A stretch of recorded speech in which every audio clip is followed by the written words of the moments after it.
შემო ქვეყანაო, რამდენ ქარცეთში გამოდივლია, მაინც აღწარდე ბევრი მგოსანი, ვაჟა აკაკი დიდი ილია, გარს გეხვეოდა მუდამ მტარვალი, თუმც ბევრი გმირი ყავდა ერთგული, რამდენი დედაცლემლებ დამშრალი მინაღავს ომში მტერთან შეფნული, სულ შემოსევა ბრძოლა და ბრძოლა, წრისგან გრევა და ისევ შენება, რითვენ შეიგნით, არ უწერია ჩემ საქართველოს გადაშენება.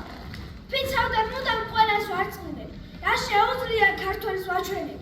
რაცაც თქვენ მტრობით გამინადგურებთ, მე სიყვარული დამოვაშენებ, მეც სიყვარულად დავდნები როგორც, ტაძრის კედელზე წმინდა სამთელი, მადლობას გიხდით მეთო უფალო, მეც რომ სახერად მქვია ქართველი.